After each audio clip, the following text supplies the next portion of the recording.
I'm so glad, A, you survived your stroke, B, that your mental You're faculties, not more grateful than I am, I can tell you. I probably not, but still very grateful. So there, it just illustrates how grateful you must be. um, B, that you've maintained, if not grown, your mental faculties. I mean, you seem extremely sharp. I promise you, you're not missing a beat.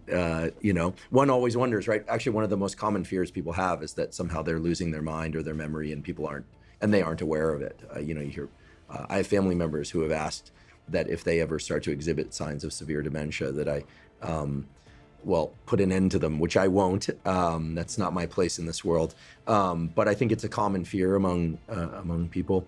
But you're still extremely sharp, and thank goodness for it. And you mentioned that while you've lost certain abilities, that new appreciation and new abilities have surfaced. Could you perhaps share what some of those are and what they mean to you?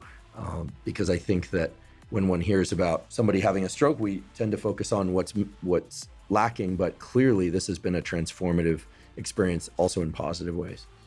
Well, I had to confront some of my own demons. I had to confront the sense that I expected things out of life, and they're taken away, and I'm kind of ungrateful for being alive, and here I'm pissed off that it takes me 10 minutes to tie my shoes and I can't really button my shirt. I had to learn what really matters and to have patience and stuff. The other thing was, I used to love hiking. I was very physically active, and I'm sitting at my window in my office and I see people running up and down, bicycling, walking their dogs. God, I'm so envious. If I could walk a dog right now, I'd be the happiest person alive.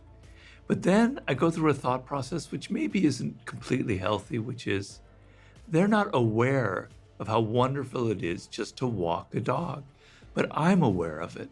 So when I go out in my backyard and I can't walk, and I'm seeing, like, I know this is going to sound really triacly and sentimental, but I see, butterflies or things in my garden, I'm like, whoa, that's incredible, Things like that I couldn't appreciate before because I'm sedentary and I can't move. I have to suddenly pay attention to what's around me, not take it for granted, and find and suck all of the pleasure out of it that I can. So now, when I sit at my desk to write my new book, it's 4 hours because that's all I can stand, maybe 3 sometimes. Those 4 hours are like such bliss for me. I truly appreciate it now because I know that my brain was almost gone, right? So it means so much for me. And to just be alive, is just a wondrous experience. I have a chapter in my new book called Awaken to the Strangeness of Being Alive. And it's about the fact that if you think about it and how unlikely it is that we humans evolved at all, even that we even exist, all the bottlenecks in evolution that we had to pass through, including the disappearance of the dinosaurs and the emergence of mammals, but there are 20 other huge bottlenecks throughout the history of evolution. We had to pass through all of those. We nearly went extinct 80,000 years ago from some virus that infected, there were only 8,000 humans on the planet. All these different things, and here we are with Zoom meetings, et cetera, et cetera.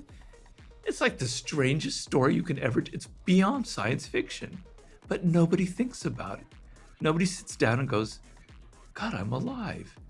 If you went back to the chain of people that had to connect and have children leading up to your parents, the unlikeliness of you ever being born is astronomical.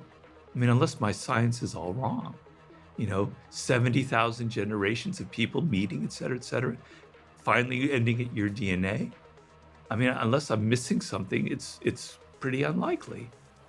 But nobody thinks about it. Well, I certainly think about it now because I almost died. I had nothing else to think about. I have to entertain my brain the way Milton Erickson had to entertain himself by observing people. So it's taken a lot away from me. I can't swim. I'm riding my recumbent bike, which I love, and 80-year-old grandmothers are zipping by me, and God damn, how awful. I'm so envious. My insecurities all well up.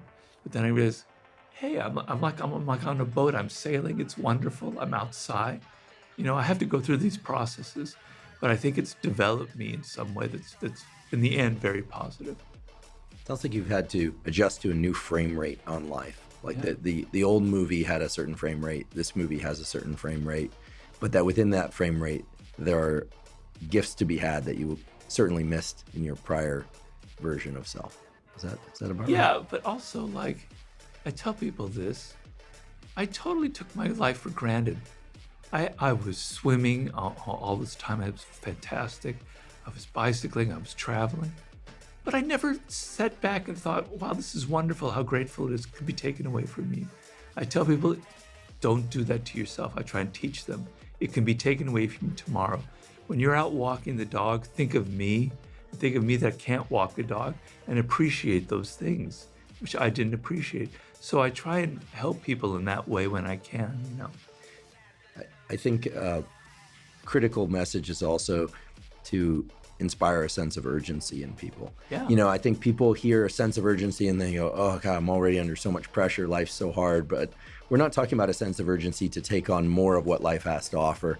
I think we're talking about a sense of urgency to find one's purpose, which takes work and is an ongoing process, but to really get out of modes of apathy, laziness, languishing, and to start, as you've described it, paying deeper attention. I mean, this is a concept that was super important for me to hear about, and I learned about it from you, was how do you get yourself out of a rut? You start paying deeper attention to the things around you and inside you. Yeah. And perhaps not coincidentally, you referred to that as, quote, death ground. Yeah.